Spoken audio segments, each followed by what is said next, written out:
नमस्कार, मी राजश्री पुजारी धागा फॅशन या चॅनलमध्ये तुमच्या सर्वांचे मनापासून स्वागत। तर आजच्या व्हिडिओमध्ये आपण बघणार आहोत की ब्लाऊजची मापे अंगावरून कशी घ्यायची। तर चला करूया सुरुवात। तर हे बघा, आता हे कस्टमरचे मी ब्लाऊजची मापे घेणार आहे।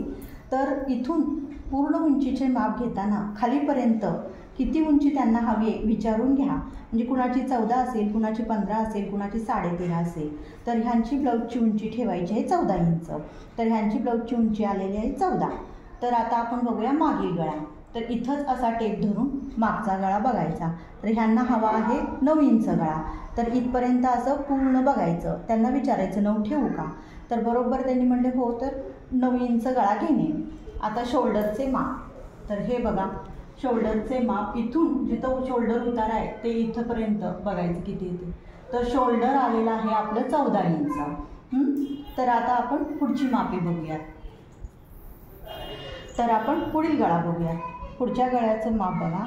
आता पूर्ण इथं हा त्यांचा ड्रेसचा गळा आहे 5 इंच। तर साधारणतः ब्लाऊजचा गळा 6 किंवा 6.5 इंच असतो। तर ह्यांचा 6 ठेवायचा आहे। तर बरोबर हा आलेला आहे 6 इंच। आता चेस्टचं माप बघूया।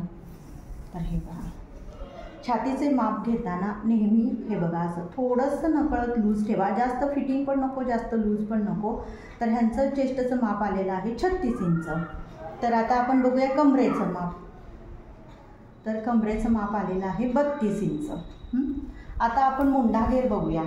तर मुंडा घेर घेताना नेहमी खालून असं वरतीपर्यंत किती मुंडा येते ते बघूयात। आता ह्यांचा मुंडा राऊंड आलेला आहे 17 इंच। अशा पद्धतीनं तुम्ही मापे घेऊ शकता। आता आपलं स्लीवचं माप राहिलेलं आहे। तर ही स्लीव्ज उंची त्यांना किती हवे, 6, 7 ते त्यांना विचारून घ्या। आता ह्यांना हवी आहे 6 इंच। तर पूर्ण इथून ते बाही उंची घेणे।